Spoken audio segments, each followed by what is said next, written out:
incredible win and incredible toughness, man. I'm gonna tell you what, this football team is as tough as I've ever seen it, and it's not stopping. We stay here, we don't fucking blink, all right? We get one more. That's the reward for doing what we did today. We get one more. Now we gotta go earn it again, all right? Love y'all, boys. What up, everyone, do that? Win! Fantasy Football Happy Hour with Matthew Berry. Welcome to the Fantasy Football Happy Hour. That was some fired up locker rooms from a crazy wild card weekend. It looked like our locker room before our show. Did it? Yeah. A lot of times, sometimes before the show, sometimes after the show. Like when we absolutely crush, like a backup producer, Pete, Wednesday, we get out of one of those unscathed. Yeah. It's just like, yeah, that's what I'm talking about. Oh, well, listen to those comments. Yeah. You do have a bit of Sean Got those McDermott sleepers. Like our pickup lines. You do have a bit of Sean McDermott about you. Very inspiring from Sean. Walk that line closely. We're both follically challenged. We've got that. Yeah. I've probably got about 6 inches on him, though. Yeah. Is that? Don't you think? He's I don't a know short I don't know guy. how You tall were he is. almost both not the coach of the Buffalo Bills today. Yeah, that's right. He lost Good that. So point. you could have woke up We in the almost had same that in exact common. circumstances. We almost had that in But he common, rolls sure. on. Yeah. Anyway, You're Connor, Jay, I'm Matthew. Yeah, they know who we are at this Yeah, point. I guess so. I just like doing the routine at this point. Sure. We're going to preview Texans-Steelers. Of course, wild card round is not over. We're going to recap every game, and we're going to look at early line alerts, some spreads, totals. I'm curious to Connor. Do you recap our names at the very top where you're like, I'm Connor Rogers, Jay Crouch, it's Matthew Berry. Do you recap that for the audience or more for yourself? Because you do so many effing shows that I just need to make sure who I'm actually talking to. I do it because I like the format of the show, but I don't do it all the time because most of the time you chime in with some nonsense, which is fine. That's also part of the show. It's kind of what I do. Yeah, it's. Or Lawrence could be on. Denny could be joining. Denny could be joining. We'll be at Radio Row in a couple weeks, and it'll just be a cast of characters. It will be a cast of characters. So I have to remind everybody. That's important. We have to figure out, Connor, you and I need to have a meeting. Just me and you, no Jay. Yeah, well, exactly, because the meeting has to be about how we figure out this seating so that once again. It's actually a very important meeting. So that Jay can't do another year of nothing but him, superstar NFL players, and half of our faces. Well, there's an easy workaround. The guest sits between us. Between us. Yes. No. That's the only way to do it. Yeah, listen, the one time I let you guys do what you wanted to do, with a photo where Justin Jefferson looks like your father. It's my favorite picture ever, though. Yeah, it's you two standing, I'm sitting, and you and Justin Jefferson are standing around. Like I was adopted by my dad. Wait, no, I was going to say, it's like Justin and I are gay parents, and you are a proud son who is signing to go to college or something like that. Right. It's like that. My decision. Yeah, exactly. Yes. Exactly. It's decision day. We're standing there. Yeah. We don't have the photo ready, but one day we'll show it. Yeah. I think it's on my Instagram somewhere. It's a great photo. It's a hilarious photo. Yeah, Justin Jefferson's career fell off a cliff after that photo as well. So it's not 1,000 yards. Take some responsibility. Actually, let me argue back against you. 1,000 yards with J.J. McCarthy, Max Brosmer, and Carson Wentz is more impressive than any other season he's ever had. That's a good point. So I don't agree with your take. Okay. Exactly right. I'll take the 800-yard offensive player of the year season with Kirk Cousins, but that's okay. Oh, boy. Anyway. Where do we go from here? Well, tomorrow is the Peacockies. That's right. Tomorrow, the most prestigious fake football award starring a life-size bird, the Peacockies. Everyone loves it's the we're just off the Golden Globes last night. Weirdly, Nikki Glazer also hosting tomorrow. That's right. She'll do the Open. She'll do the Open. Boy, for the we're all gonna get Peacockies. roasted. She hasn't returned my text yet, but I'm sure she's just on a plane. I'm sure she'll be here tomorrow. So the Peacockies, and so I think voting is open, right? There should be something about. Yeah, I don't know where though. Nobody prepped me on that, but the voting will be somewhere. You'll want to be here is the most important part of the Peacockies because we'll give out all kind of awards here. The regulars. What did you wear? You have like a scepter usually, right? I have something. We don't know why. You have a scepter. Well, you decree. I'll wear something. I'll wear something for the. I have something in mind if I can find it. Tom Garrett said, "Best wild card weekend I can remember." Yeah. What a league! I was thinking this morning. I was like, which one was better? Because we get so wrapped up in the moment. I mean, even Sunday Night Football, which felt the most distant, it never felt like the game was completely out of hand. No, it wasn't until the Hunter Henry touchdown where you're like, okay, they're done. But it was a one-score game up until even when Drake May had that fumble at the end, I'm like, oh, they have a chance, and then they didn't recover it. So, but yeah, it was awesome. We're going to recap all the wild card weekend, and let's start with an absolute thriller. That was Packers-Bears. As you see the fantasy performances here, Jordan Love actually the leader with 30 fantasy points, and Romeo Doubs was phenomenal in this game.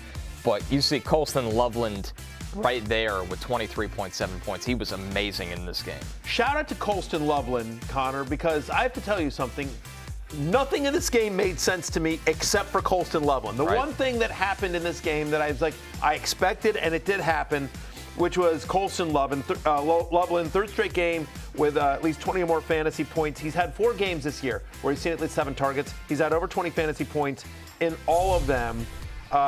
Keith Jackson in 1988, the only rookie tight end to have more receiving yards in a playoff game than Colston Loveland over the weekend as well. And so, I mean, you just see here from Next Gen Stats.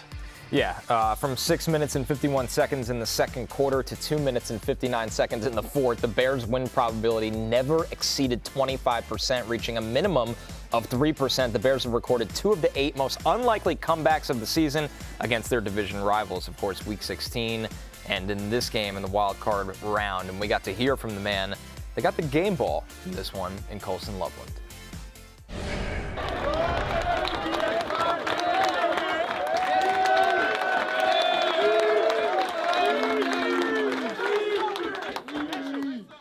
So thankful, and to be here, and for all you guys, I'm proud of everyone here. But that's we got to keep this thing rolling. Let's enjoy the out of this. Though. Hell yeah! Hell yeah! Yeah, so the next gen stat, the win probability, that's after each play is concluded. I will say, as Caleb Williams was about to get sacked on that 4th and 8 in real time, I think that the Bears' odds of winning that game probably were realistically 1,000 to 1, because just the odds of converting that play were so astronomical. But that was, of all the games, that was the one where it really did feel completely done. When the Packers went up like 21-3, and it wasn't so much, like you figured, the Bears might get rolling on offense. I just didn't feel like they were going to be able to stop the Packers with that defense. Right. And they did a little bit, but they got some help with some missed field goals and missed kicks, but that was the one that was so jarring. Well, the weird thing to me also is because they've been in this situation before. This actually was their 7th fourth quarter comeback of the year.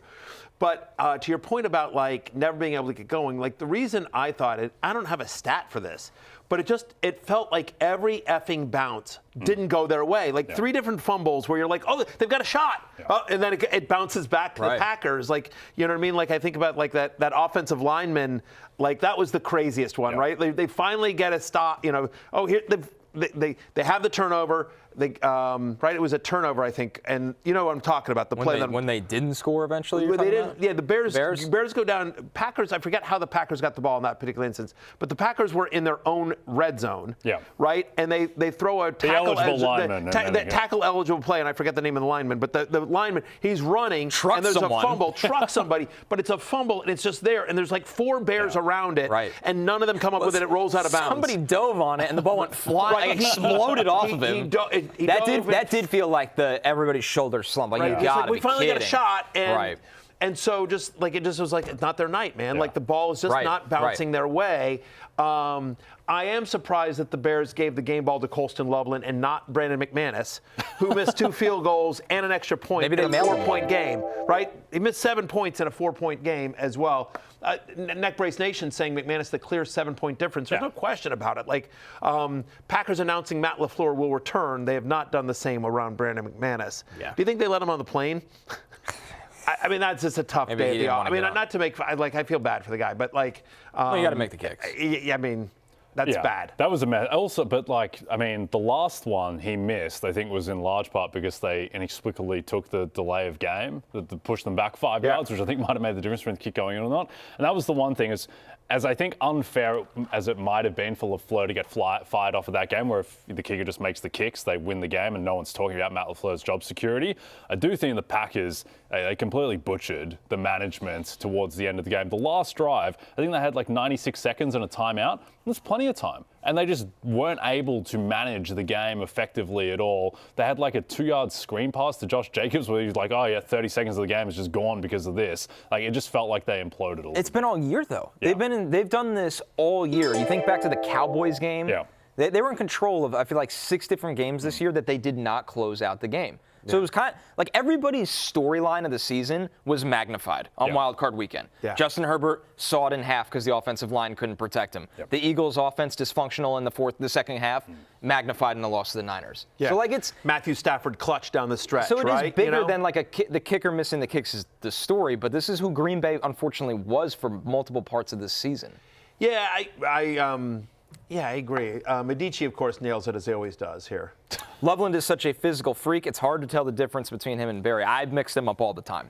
All the time. They were both at the NFL Combine last year, and it was created a lot of problems. This is identity true. I problems. walked in the building. Security was like, "Hi, Mr. Loveland," and I'm like, "No, Matthew it's Barry. me, Matthew." Oh, I'm so sorry.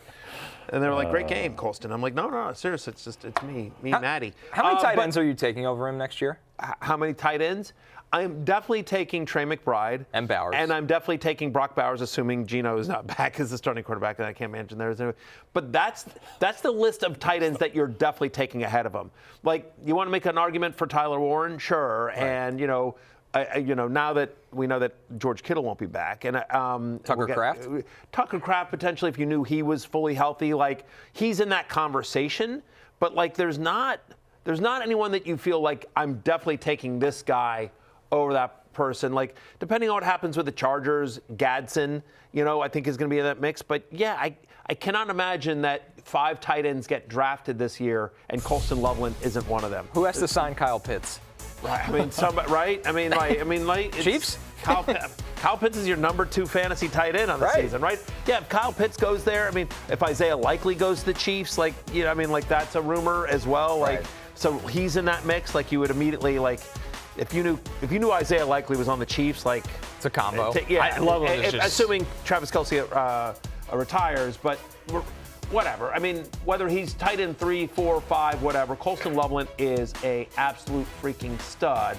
And as you see it there, NFL Plus tweeting out Colston Loveland, the first rookie tight end to have 8 receptions and 100 yards in a playoff game in NFL history. #DaBears. Yeah, I think the other thing with Loveland, too, is that he has immense upside. One, because he's just so young and he'll get better. And then 2, he also has huge upside just with his quarterback improving. Like, Caleb Williams, I think, was sub 60% completion percentage this year. The upside that Caleb has, he hasn't put it all together yet. He's going to get better. Like, he will not. I don't think that he will flatline or get worse. And so there's just that upside that, Caleb Williams is a guy who we expect is going to be finishing on MVP ballots the rest of his career. And we haven't really seen the actualized version of that guy yet. Yeah, I mean, and second year in Ben Johnson's offense. This is the first draft pick. Colston Loveland was the first draft pick of the Ben Johnson era, right? So I mean, you sort of think about a coaching staff or a new regime basically saying, like, the first chance we got, here's the guy we're going out and grabbing. When I say that the game didn't play out at all, I mean, like,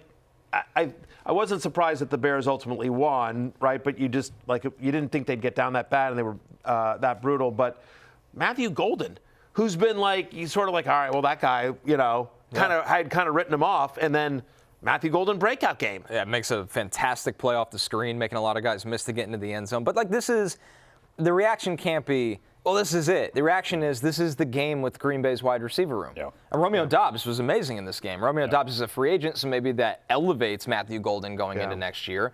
But as a pass catcher room, they are incredibly difficult to figure out week after week. Yeah, and there was different stuff for Matthew Golden, right? So he has the screen pass. He's a deep threat. The 4th and 7, the out route, like for the season on the line, beautiful. Jordan Love went to Matthew Golden and he hauled it in. The issue is just there's just so many human beings on this offense. Love was throwing deep to Jaden Reed with the game on the line. Dobbs has one of the best games of his career. Christian Watson was the guy that everyone thought was going to be the guy. Christian Watson got an all-pro vote, and he was relatively unsighted compared to the other guys. So unless they consolidate that receiver room, I don't think any of these guys are particularly appetizing in fantasy. Yeah, disappointed in Josh Jacobs, friend of the show. Josh Jacobs, 20 touches, under 60 total yards. Like, I thought he would have had a big game. It's playoffs. He'd been rested a few weeks as well. So, unbelievable game. It was an incredible finish. Congratulations to the Bears, who next week will host the Rams at Soldier Field. It'll be interesting. The last thing here I'll say, just on this particular game, is that I don't understand the Ben Johnson, like, just, F the Packers. Like, it's sort of like. It's madman. I love it. I mean, like. Everybody has their, things that kind of fires them up. I guess so. I guess so. Anyway, I was surprised. I was surprised they immediately went so quickly to bring in LaFleur back. Because Schefter floated the trial balloon like, hey, 12 heads hours up, later, he's coming back. Harbaugh might want to come there. Heads up. Yep. Yeah. Well, anyway. Speaking of those Rams, sweaty game against the Panthers. They move on. It was not easy. Obviously, Puka Nacua at the top of the leaderboard. Only behind him was Jalen Coker with over 28 points. But on the Rams offense, we got to hear a lot of love from Matthew Stafford after this game. I think he said, let's go snatch these guys' hearts. And that was pretty cold. That was pretty cold. Just to hear that, and I actually literally smiled in the moment because I thought that was one of the most gangster things you could say in that moment, honestly. And to hear him say that and the look on his face and then throw the touchdown and then the look on his face after that was just MVP stuff. That was Devontae Adams, of course. I like the press conference laugh track. Whenever someone says something that's kind of like you, like a 4 out of 10 gag. Yeah. But they press the laugh track and it's like an eruption. Episode. Yeah. Exactly. Yeah. Yes. Old Seinfeld television. jokes are funny, though. Yeah, exactly. Yeah. There you go. That's fine. That's fine. Shoot or shoot. That's what I learned. That's what right. I learned last night. Shoot or shoot. As well. I mean, you run out of adjectives for Puka Nacua, right? I mean, 18 targets, just absolutely ridiculous. Matthew Stafford, so clutch. Now, multiple touchdown passes in 16 of 18 games this season, including the playoffs as well. I don't know that there's much to say other than there's no fantasy takeaway other than here's what I mean. Especially because obviously, as we all know, Matthew Stafford's retiring this year after the after Right. the season. Everyone knows this. That throw to Colby Parkinson and that catch at the end was just unbelievable for the touchdown. Yeah, no, he definitely delivered late, and you had confidence that he was going to march down the field and do that. But Connor, I thought, so the first time the Rams played the Panthers, I thought that was a total fluke. I thought the Rams were the better team, and just every bounce went the Panthers' way. They have the fumble 6 of Stafford. He throws 2 picks. This game, I thought, was very even and really could have gone either way. And this wasn't a fluke. And this has been now about 6 weeks of the Rams being pretty shaky. Right. And so I do think that is material going forward, where you would have thought a few weeks ago, if they play the Bears, they're just going to kill the Bears. Right. Now that's closer to a coin flip game. Rams favored, but closer to a coin flip. It is. Yeah, we'll talk about this in the next segment, but opening line was Bears plus 4.5. I like the Bears in that. I like the Bears. I mean, at home. 4.5. The Panthers are, in a bizarre world, a really bad matchup for the Rams. Evero, their defensive coordinator, he's from that tree, so he knows how to match up against them. They play big boy football in the run game, and the Rams front, besides Poona Ford, is small. But still, at the end of the day, you go to the Falcons game, they've been rusty, the Rams. And Stafford played hurt most of this game. Yeah, the first half against the Cardinals was really rough and weird. Ironically, I thought the best that they've played in the past month or so was the Seahawks game where they lost. Yeah. But Stafford was magnificent for stretches sight, in that game. So, yeah, it's a little strange. I mean, still you expect it to bounce back. But, yeah, I think if the NFC title game is as we expect, Rams in Seattle, I think the Seahawks will be favored in that game now because of home field, because of the way their defense looks, and because the Rams are looking a bit shaky. Do you think there's anything vulnerable about the Rams' pass defense? Because this was pretty jarring to see Bryce Young put up 31 points on them. Yeah, and they're kind of showing their hand. They play almost no man coverage. Yeah. So they don't fully trust their corners manned up. I think they played man coverage 15% of the game. Yep. That's a very, very low rate. So, yeah, that's where they're vulnerable, but their pass rush has to get home. Shirtless Ben Johnson said, Jay, it is very important that you bet on the Rams this weekend. Yeah, well, the curse must migrate. 2 weeks ago, I had the Ravens against the Steelers. The result I needed most this weekend was the Jags. Spoiler alert, the Jags were eliminated from the playoffs. So, yeah, maybe I will place a little wager on the Rams to eliminate them. 4.5 for a home team. That is a big number. I put that bet down last night. I put money on the Bears plus 4.5. I don't know if they necessarily win, but I think they cover that. Yeah. The scary thing if you're the Rams is that Caleb Williams is just this Pandora's box every single play. He can do anything. He can overthrow a guy by 8 yards in the air. He can also make the most perfect throw you can imagine. That throw that the fourth down, that's one of the best throws of the year. It's unbelievable. Throw of the year. Yeah, it was the play of the given season. when you think about just the difficulty and what was at stake in that particular throw, unbelievable. The other thing about the Rams, Connor, is that I'm not all that. I mean, their defense has been pretty good this year, but the secondary is beatable. Jalen Coker especially, but Tedero McMillan, and they moved the ball, and they moved the ball through the air against the Rams. Bryce Young, Jalen Coker, and Tedero McMillan. Right. Cokeheads unite, by the way. Finally, this was our game, a breakout game for Jalen Coker. Cokeheads unite. But yeah, I mean, I just think, when you're sitting there like another week if Rome Odunze gets healthy, Luther Burden, DJ Moore has looked good. Obviously, we've just talked about Loveland. The passing attack of the Bears is going to be a problem for LA. Yeah, I do think on the other side, though, I think that the Rams offense will look better because, one, Stafford seemed to figure out whatever was going on with his finger, and he looked a lot better at the end of the game than he did in the kind of start of the second half. And then, secondly, why is the Bears' defense so bad? Because you look at the names. They're not a very, very talented unit. Yeah. They're not. People forget that. No, they're not. What Ben Johnson That's the thing, they've overachieved beyond belief in year one. They are a turnovers-based defense, which is, in my opinion, a credit to coaching. When you look at their front seven, they don't look the same as the other playoff teams, but they find ways. Yeah.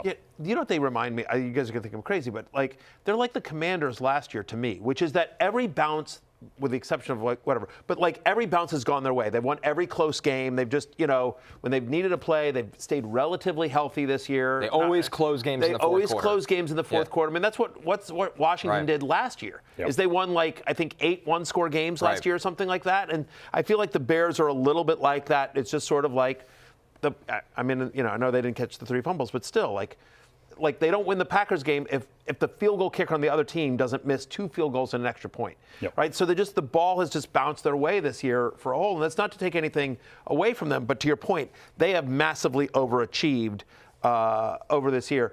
Do you think this performance, it's supposed to be based on the regular season, right? The Coach of the Year award, right? The votes are in, right? Votes are in. Votes are in. But I wonder if Ben Johnson would get more votes if you held the vote today versus Liam Cohen would lose some of his votes, I think, probably to Ben Johnson. But no, it's a regular season award. I think Johnson will probably end up coming, 4th or so. Yeah. He'll be in the top 5 certainly, and he's obviously done an amazing job this year. But yeah, I mean, this line wouldn't have been. It's coming down to 3.5 now. Bears plus 3.5 at home. It wouldn't have been plus 3.5 a couple of weeks ago, when the Rams were looking a lot more formidable. I think the final note, you mentioned it quickly, Matthew. Jalen Coker is the number 2 receiver in the Panthers offense, far and away. Yeah, as somebody who has Xavier Legette in the Dynasty League, I'm disappointed about this, but Cokeheads unite.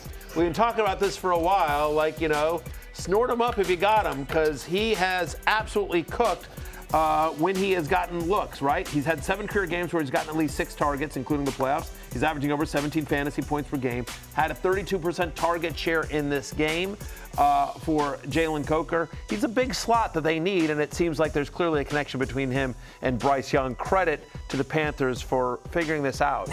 When it mattered most. It almost literally had them pull off a 10.5-point underdog upset. Yeah, I got laughed at when I said I like the Panthers to cover. I did.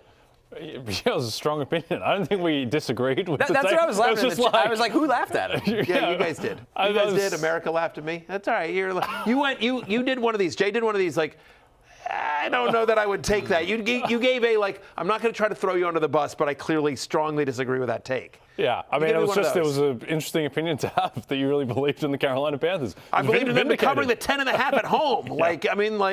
I just thought that's just a massive number for a playoff game. Yeah. For a team that's traveling, and the Rams, to your point, sort of limped into playoffs as well, a little bit there as well. But I think for me, the Carolina Panthers, they need to evolve this offense around Bryce Young a little bit more, but feels like we know the ability of McMillan, Jalen Coker. That emergence is exciting, I think, for this offense, and the Chuba Hubbard. I've always thought he was the better running back, and there was this brief little Rico Dowdle flirtation, but once again, Hubbard looked like the better running back. He's the one that got into the end zone against them. Dowdle was on a 1-year deal. Be interesting to see if he comes back to Carolina or not. Probably not. Based on his comments after the game, where he was like, my usage down the stretch will affect my free agency decisions. I would suspect he's not going to be back in Carolina, but who knows? But I don't think he will be. Yeah, probably not. All right, our next game, the last one from the NFC side of the bracket here, of course, a very big upset. The Niners closed as 5.5-point underdogs in this game. It's Brockuary. And it is Brockuary. Christian McCaffrey at the top of the leaderboard in this one. Demarcus Robinson, an opening drive we will never forget. But I think the standout of this game was Kyle Shanahan had a trick play up his sleeve that no one saw coming. We got to hear from him on that play right after the game. You're more hoping that it'll work and he'll be open. And you're more hoping that if it doesn't work, to please remind JJ to throw it away. Because JJ thinks he can make every play known to man. Juwan threw a perfect ball, which made me a little scared. I thought he should just thrown a bad ball and put it on him. So I thought it was a hell of a catch by Christian. And I didn't see it, but knowing that he got roughed up and stuff just shows what a G Juwan is, high school quarterback. As the 49ers with a little dig at the Eagles with the cheesesteak, and we're still hungry for more. But, you know, 6 out of 10 post. Yeah, not bad. 10 out of 10 win.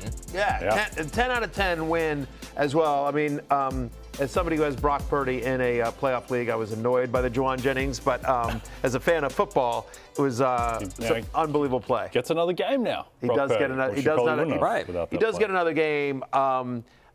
You know, I talked about this on the Football Night in America pod last night, where I just said, like, Brock Purdy, you know, again, yes, he's got Christian McCaffrey, but he's out there throwing to Demarcus Robinson, Kendrick Bourne, and Juwan Jennings. They're all nice players, but come on. Right? I know he's got Christian McCaffrey, but early in the game, he loses George Kittle. Yeah. By the way, George Kittle drinks for free today. Absolutely. You know, friend of the show, George Kittle, just an awful injury. Guys, you know, we were in the room watching. I was in the room with all the Football Night in America guys, and every ex-player was like, immediately, that's his Achilles. That's his Achilles. Yeah. Like, we've seen it too many times now. Yeah, just. You know who else knew that it was his Achilles? Who's that? The fantasy doctors. Oh, I bet they did. Yep. I bet they did. Well, they finally got one right. Good for them. Yes, first one of the year that they nailed. They finally, by the playoffs, they finally they managed to get one right. Apparently, after the game, do we have this sound? Or no, we just telling the story. What sound? No, we have a tweet. Oh, the tweet. This is from David Lombardi, who, of something. course, covers the 49ers for a while now. After the Achilles tear, Jed York came into the 49ers locker room and asked George Kittle if there's anything he could get him. Within minutes, that bottle of tequila was in the 49ers locker room. A couple hours later, victory in Philadelphia was secured. A new piece of 49ers. History, I think. History, what I said. It's been cut off there. But also, by the way, David Lombardi, a must follow on Twitter. He's been on an absolute heater the past 6 weeks or so. He's the biggest Brock Purdy supporter in the league. He surpassed me. Yes, he has. Of Brock Purdy. He is a bigger supporter than you. He gets in people's replies telling them that Brock Purdy's the greatest quarterback to ever live. It's absolutely unbelievable. You must follow him at Lombardi himself. He is doing the Lord's work. But and it has been kind of magical is the wrong word because there's been so much turmoil and so many injuries, but it has been an insane story. The fact that they won this game, this is a complete disgrace from the Eagles that they lost to this team. Here's the defining thing for me. The fact that the Eagles, they get down to like the 20 at the end against the Niners defense. There's no players left. And the Eagles, with the season on the line, they have 4 plays and they go backwards 1 yard with the season on the line. And I think that ultimately, even though the Eagles are probably a better team than the Niners, the justified result here happened where the team that overcame so much ends up advancing past this Philadelphia team. It's been a complete mess all season with the worst vibes for a Super Bowl champion that you can imagine. And now, and ingloriously, they exit. Well, to your point about the Coach of the Year situation, if it did extend. Yeah, well, Kyle Shanahan. I mean, Robert Saleh is going to get another head coaching job this offseason because of the job they've done, and Kyle Shanahan should be the Coach of the Year. I have no idea how the Niners defense held as much as it did in the second half. Even if you know all the plays that are coming. Which everyone does with the Eagles, by the way. Yeah. But let's run a curl and just send everybody vertical. It's just insane. Like, how does a team this talented score 19 points against this Niners defense? How do you not just get? They were gashing them with the run. How does Saquon Barkley not have 30 touches in this game, and then Tank Bigsby another 10? Right? I mean, like seriously, like they should have never they shouldn't have thrown a pass in this game. Like they rarely stopped the run. Yeah. Saquon looked great. You know what I mean? And they were gashing him on the ground, and it just it was just it was a bad one, man. We were talking about whether or not Sirianni should be fired, right? I'm sure sports talk, huh? He won't be. I don't think he will be. Patullo will be the offensive coordinator. Yeah, they'll throw. A.J. Patullo. Brown will probably be traded. Yes, I agree with that. I think Patullo will be gone. I think A.J. Brown will be on another team, and I think that's probably best for team and player for a fresh start there. But I guess the pro Sirianni argument is like this guy's been to the Super Bowl twice in the last 4 years, right? And he's won a Super Bowl in the last year. They won the division, and they've been a very competitive team for the last 4 years. In the NFC East, never happens. Never happens. There's no repeat division winners usually in that division. Here's the counter argument: if the Eagles moved on from Sirianni, the way that the Browns moved on from Stefanski, the way the Ravens moved on from Harbaugh, are there a lot of teams saying like, "Oh, we want Nick Sirianni"? Good point. Here's the thing, too. Like John Harbaugh, the minute the Ravens moved on from John Harbaugh, who didn't make the playoffs, there's like 8 teams that want his services. Right. Stefanski, off of a team that's like going to pick in the top 5 this year, everyone's just like, we think Kevin Stefanski, 2-time coach of the year, by the way, not everyone knows that. 2-time coach of the year, Kevin Stefanski, has a lot of gigs. Yeah. But the defending if he were fired today, the defending Super Bowl coach, people would be like, Yeah, I don't know. Yeah. I can't definitively sit here and say, yes, he has another job. Sirianni, he bats 500 with offensive coordinators, right? So you give him a great OC, and the team is ultra talented. They probably have they've had the most stacked roster in the NFL over his 4 years. And if he's got Shane Steichen or Kellen Moore, then they're going to be great. And if those guys haven't been there, then they've been a kind of mini disaster on offense relative to their talent. But also, the non-football stuff, like the screaming at A.J. Brown when he wants him to get off the field quicker so they don't have too many men. And it's like, oh, yeah, this is just football, like, heat of the moment. That's not normal. That's not normal. Other teams don't do that. All year. Yeah, all other teams year don't it's been do boiling that. up. It's very strange. Yeah, there's just a lot going on in Philadelphia. Obviously, there will be some big changes to this team this offseason. So there's a tweet from John Ledyard at Ledyard NFL Draft. And he wrote something like that basically, Jalen Hurts' pressure rate was according to PFF, 24%. He had 3.6 seconds to throw on pressured dropbacks. And his point, what he tweeted out was, a team should not struggle on offense like that when the other team's pass rush is literally not a factor at all. Yeah. And I don't disagree with that. They kept on putting all these quick throws into the playbook. So why are we doing this? There's no pass rush. You have all the time for longer developing routes. Overall, it just seemed like a complete mess. Yeah, some of it's not. Again, A.J. Brown with a couple of bad drops, but still, it just, Hurts also bails out of some clean pockets, particularly on that final sequence when he bails out to the right. It's like the pocket is there. He's not a scary runner anymore. No one is afraid of Jalen Hurts running anymore. Yep. That's the issue, because when you take away the dual threat, and by threat, he obviously can run, but when you take away that dual threat, to your point, you're not scared of him as a runner. Yeah. I don't know that he's a good enough passer. He's not Matthew Stafford, right? He's not a guy like that, or Joe Burrow, that can sit back in the pocket and just pick you apart. That's what made Hurts so effective, was the fact that he could take off and run for 20 yards. You swap the 2 quarterbacks in this game, the game isn't remotely close. Right. Brock Purdy has those weapons in that offensive line. It's a blowout. Or if Hurts had to be behind that offensive line with those throwing weapons, to Marcus Robinson and Kendrick Bourne, right? Yeah, they do have Chris McCaffrey. But still. They do, but Christian McCaffrey's running for 1 yard per carry. Right. Yeah. And so there was a lot on Purdy's shoulders. Trent Williams was banged up going to that game, Yep. Let's go to the AFC side of the bracket, They missed Lane guys. Johnson, too, I will say that. That's a big loss for the Eagles. Sure. In fairness to, but still, that was, I'm not saying anything that Philadelphia Talk Radio won't say for the next 3 months. Yes, and beyond. Yeah. They'll carry it over all summer. All right, let's go to the Bills, who, nice little troll job here. Yes, with the grills. Now, this is 8 out of 10. This is really good. Yeah, this is really good. Bills win with the grills. Photoshop here, and we got to hear from Josh Allen on them getting it done in crunch time. We feel like we've been in situations like this, and now every game presents itself in a different way. But to understand the moment, to not ride the wave, again, that was stuff that we've learned throughout the entire season. We were able to utilize that and use it today. So we look at Josh Allen. Easily on the leaderboard of fantasy performances in this game, and then classic Matthew Parker Washington after him. Of course, Parker Washington. He can't be stopped.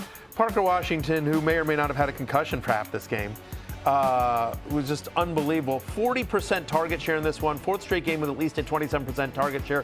4th straight game with 19 or more fantasy points.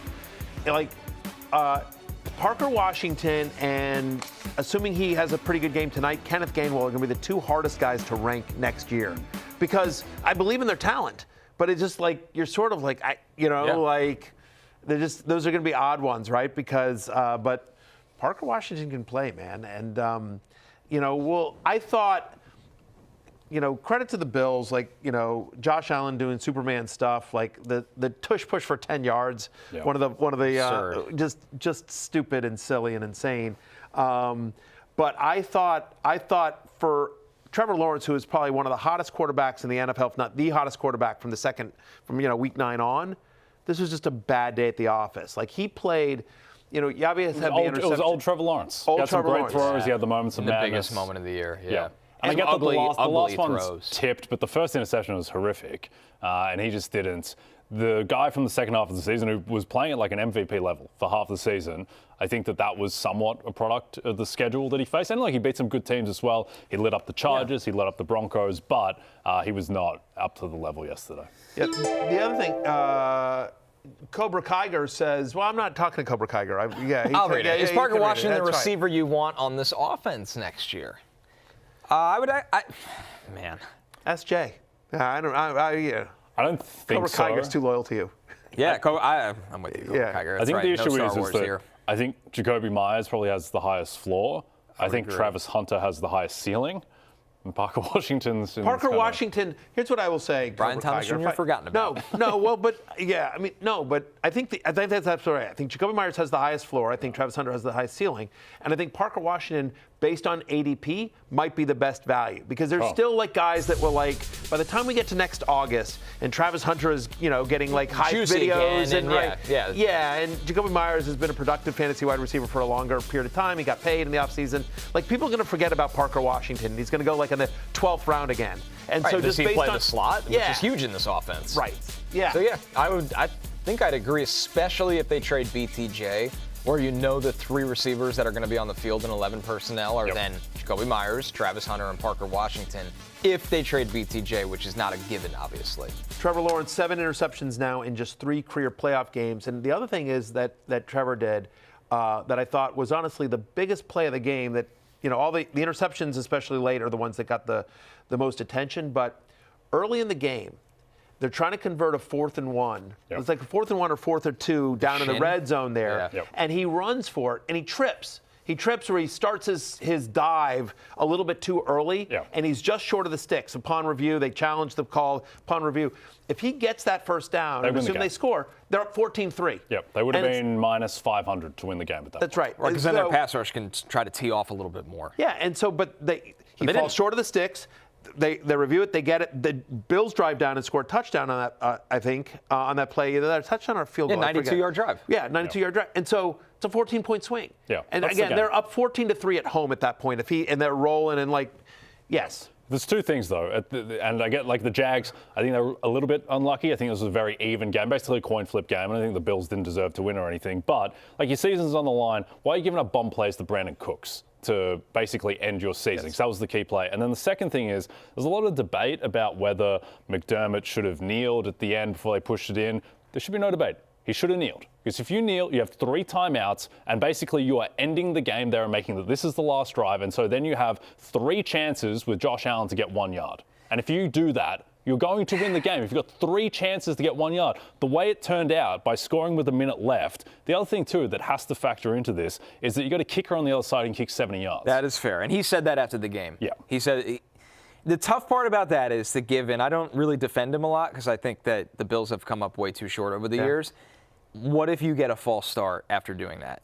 Well, I would say that if you get a false start after doing that, you still have Josh Allen with 3 chances to get 6 yards. But you're fired if you don't score. You're fired. Yep. Maybe, but I'm just saying the win prop, after they scored with a minute left, the Jags were plus 290 to win the game. Yeah. If the Bills need 1 yard with 3 chances to get it and there's 20 seconds left, the Jags are not plus 290. No, I think your point's fair. I get, like, playing devil's advocate. My point is he played into his 2 strengths. 1, we could push Josh Allen in now. 2nd, their pass defense. Their pass defense is I think the Jaguars let them score, by the way. I think the Jaguars let them score on that play. They definitely probably wanted them to. Well, here's the thing. If the other team wants you to score, you probably shouldn't score. Well, that's exactly right. I mean, by the way, Cam Little missed a field goal at the end of the first half, right? Yep. I will say, I do think that the one thing that it did was it decreased the variance with his employability, right? To your point, where, because if it goes bad, then he's fired. If they lose the game after he scores, he doesn't get fired because of that. Coaches think like this. Yeah, but I think it definitely lessened their win probability. I don't know if he thought about that in the moment here, and I don't know how much input he had or whether this was just Joe Brady doing that. The last thing I'll just say here is that I'm a huge Liam Cohen fan. Like, I think he deserved to be in the Coach of the Year, finalists. But he also had a very bad game. They ran at will. It was like 25. I think between him and Etienne and Bayshell Tootin, it was like something like 25 for 120 yards. 6.7 yards per carry on 23 carries. On 23. So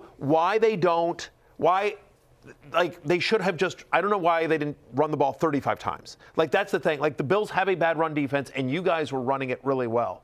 And so the fact that they just sort of abandoned the run, that's the other thing as well. That made no sense. So I think Liam Cohen had a bad day at the office as well. But hold your head high, Jaguars. Hold your head high, producer Steven. Future's bright. A year ago, you guys were picking in the top 5, and now you're a playoff team in the AFC South Division winners. Our final game, the Patriots handle the Chargers. They teed off on Justin Herbert in this game. It was ugly to watch for the Chargers offense. Matthew, what was your favorite part about this game? Good. Glad. Chargers deserve everything that's coming to them. Who's not on that board, Matthew? Omarion Hampton's not on that board. Omarion Hampton's not on that board. Here's the thing. So yesterday I had to do my Barry's bet, right? So this is one of the things I've hit 8 in a row on this. Oh, just take Hampton. Yes, hang on, I'm not done. So I've hit 8 in a row on the Barry's bet. Parlays are tough. That's why the odds are the way they are on parlays, because they are tough to hit. That's why the odds are so high. So just for me personally, the way I grade myself is on my Barry's bet. That's a singular bet that I take, and I've hit 8 in a row on my Barry's bet. And so my Barry's bet, but because we have to production, we have to do graphics, DraftKings has to post it, and there's social things, we have to submit it basically either Saturday or at the very latest first thing Sunday morning. So my bet was Omarion Hampton over 11.5 rush attempts. Right. This is a number that he's hit in every single game he's played except for one this year. And so you see right here, thank God, DraftKings Sportsbook. God bless you, Mr. King. You got bailed out by the Crown. Yeah, so Omarion Hampton did not return to the second half. They took pity on you. He's covered by early exit. All qualifying bets and legs, including live, will be honored and tagged as early exit eligible. God bless you, Mr. King. Thank you. The crown is, in fact, mine. The crown is yours. The crown is mine. The crown is definitely not Omarion Hampton's or Jim Harbaugh's. My argument here, and so I went and bitched on. Still yelling. I'm still yelling. I went and bitched on social media, and I was like, well, he didn't practice except for one day. What did you expect? I'll tell you what I expected. You guys tell me it's crazy.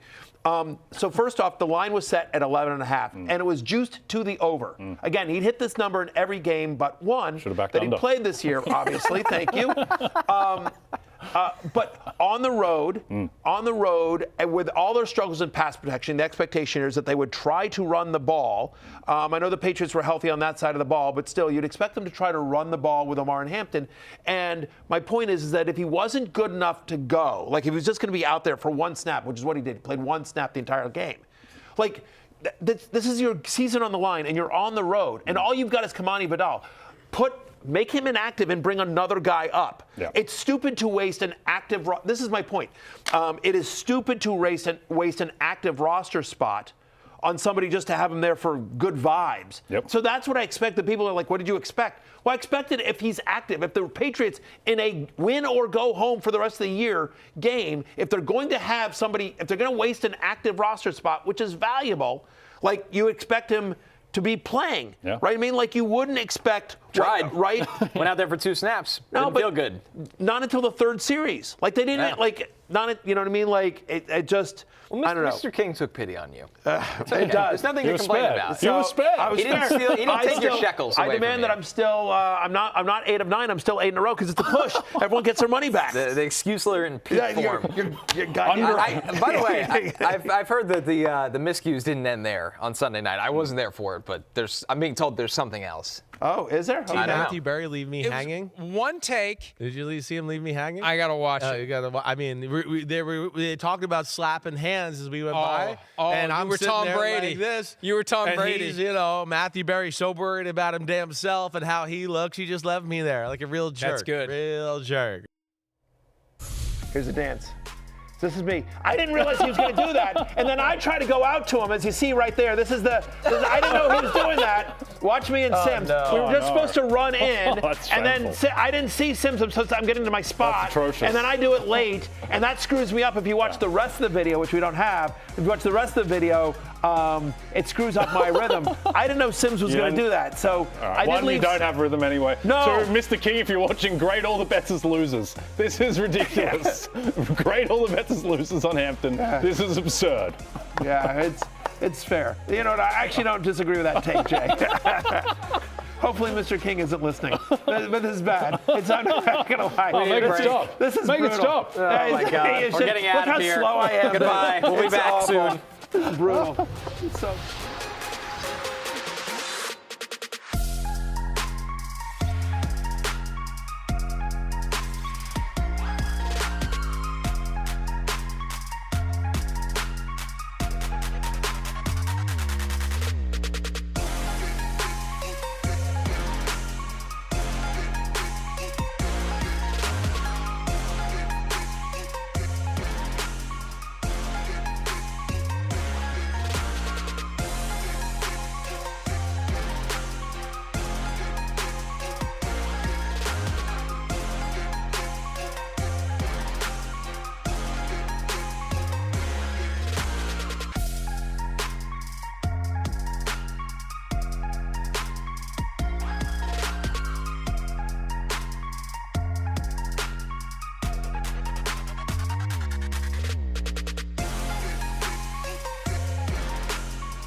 Do you care about getting a win for this city, this team, and Mike, who hasn't had a win in the playoffs since 2016? I care about winning. That's why I'm here. That's why I love the Monday to Saturday grind. And stats are what they are. The trends are what they are, and those trends are. Any trend is always meant to be broken at some point. So hopefully we can do that. That was Aaron Rodgers. That's answering Inspiring. a stupid question. It wasn't. I'm sorry, that was a wasn't the terrible best question. Not a great question. Yeah. Do you want to win because of the? I just like to win. Yeah. No, I'm just out here for I'm 42 years old, but I'm. Rare good Rodgers answer. Yeah. Notable player props tonight, as you see, Rodgers' passing line is set at 203.5. C.J. Stroud 228.5. The running backs, Woody Marks and Jalen Warren, 54.5, 52.5. By the way, great comment in the chat during our break. Dennis Ojeda said, Barry boyoed that one. Yeah. Funnier than the Spiller. Yeah, it's fair enough. Yeah, be careful. Yeah. No, I mean, I don't think I've ever. The excuser has never been more on fire than I was you with. You were prepared for today's show. Omarion Hampton as well. The things that I think are interesting tonight is I think, given how bad the Steelers have been against tight ends this year, I think Dalton Schultz is pretty interesting. And I think Kenneth Gainwell. Again, just when I think about how good that pass rush is for Houston, how Rodgers does not want to throw deep, and so I think dump offs to Gainwell. The one difference here, guys, is that he'll have DK Metcalf back, which he hasn't had the last couple games. That is big. I'm looking at Schultz's receiving prop is 42.5. Yep. I'd say the things I look out for here, one, Steelers play a ton of man coverage. Nico Collins is the guy to beat man coverage. Right. And I think also what is going to define this game is C.J. Stroud under pressure. C.J. Stroud has been awful under pressure the past couple of years. With T.J. Watt back, the Steelers can generate pressure, and I think this is going to be on C.J. Stroud's arm, his shoulders. And I think that there's a chance that it doesn't go great for Stroud on the road against this defensive line. He's about pick to throw a pick, which I think may very well occur, but I would lean Steelers +3 here. Point total is 38.5. It's about as low as it gets for a playoff game. Yeah. Yeah. I think if I had to pick a side, I think I'd pick under. Yeah. Aaron Rodgers might have the quickest time to throw in the history of the NFL playoffs tonight. Texans are so fast on defense, you just have to wonder if that they can get away with that. Same though on the other side. Yeah. Like Stroud's going to be under heat. Yep. So the other thing else, just a completely stupid line that I noticed this morning, Adam Thielen's receiving prop is 10 yards. Oh, wow. Which, I mean, you're like, I know he's dust, but yet he's actually hit his number I think in 4 straight, and he plays the slot, which is the one place that you can attack Houston a little bit as well. So. Yeah, no, I like that way better than your Hampton bet. Yeah, me too. When you can bet on a running back with a peg leg, you got to do it. Here's the side of the AFC bracket. We're never gonna let this down, Matthew. We wouldn't have made fun of you as much if Mr. King didn't bail you out. But you were bailed out, so we can make fun of you. I was bailed. Not just me, but everyone, Mr. King. God bless you, Mr. King. Yeah, the chat said you're 8-0-1. No, screw that chat. The old tie. No. If it's a push, doesn't count. I think the Patriots are going to go to the Super Bowl. I understand it was a bit shaky last night, but I think they get the favorable matchup with Steelers or Texans coming out of this to get the home game. Also, Josh Allen's body is gone through the absolute ringer. Otherwise, I think the Bills would get out, but just worried about that health situation. By the way, I saw all sorts of different lines on Bills-Broncos openings lines there in terms of it was like Bills 1.5, Broncos 1.5. It was all over the place, Jay. Yeah, it's right now settled into Bills -1 or so. Yeah. The Broncos with the rest advantage, home field advantage. That's why that it's so close, but the Bills are the better team on neutral there. The countdown is on to NBA All-Star Weekend. Vote daily with your NBA ID to help shape the U.S. versus World All-Stars in the NBA app. Every vote gives you a chance to win a free trip to NBA All-Star 2026. Catch the action February 13th through 15th on NBC and streaming on Peacock. We're taking our last break. When we're back, it's last call. Find out what sides and totals we're on for the divisional round.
DraftKings Sportsbook is an official sports betting partner of the NFL, and new customers can bet $5 and get $300 in bonus bets if your bet wins. Download the app and use promo code FFHH when you sign up. DraftKings Sportsbook, the crown is yours. Oh, the crown is yours. Especially if you took Omarion Hampton last night. The crown's definitely yours. Time for last call. Look at the NFC Divisional matchups. Lines and totals. The Niners 7-point dogs. The total's 45.5 against the Seahawks. The Rams 3.5-point favorites. The over/under in that in Chicago is 51.5. Jay, what are you looking at? Yeah, it saddens me. As we all know, I am a Brock Purdy defender. I think the Seahawks are going to destroy the Niners. Unfortunately, I just think that the Niners, it's gotten even worse, the injury situation from what it was. And also, even though it was 13-3 and McCaffrey had the tipped interception, the Seahawks should have won that game in Week 18 by a lot more than they did. I think rested, week off, I think they're going to suffocate San Francisco. Which is why I'm going to take the under in that game, 45.5. I just think Seattle will be really careful with the football, knowing that their defense can potentially shut them down.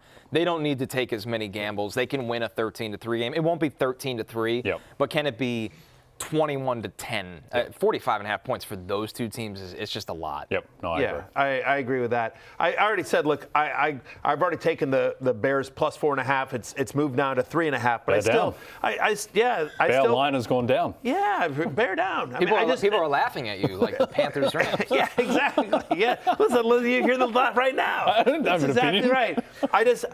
It's gonna be a cold weather game. I think I think you can throw on the Rams. Obviously, I think their offense is amazing as well, but Matty Stafford don't like the cold so much. No, he does not. I saw that last year. No, exactly. The game against the Jets I think the Rams likely win that game, but I don't think they win by more than a field goal because you've got the hook. Give me the Bears plus 3.5. You've had some real gems this year. I'm not sold on Quinn Ewers yet. It's, I think, my personal favorite. Somebody in America has to stand up for this. Yeah, exactly. Somebody does. All right, so we're back tomorrow with the Peacockies. That's right. Wear your best. The most prestigious fake football award starring a large bird that's in all the land. So that music means maybe we'll figure that out. We got till tomorrow. It's closing time. You don't have to go home, but you can't stay here. For Jay and Connor, I'm Matthew. We'll see you tomorrow. Peace out.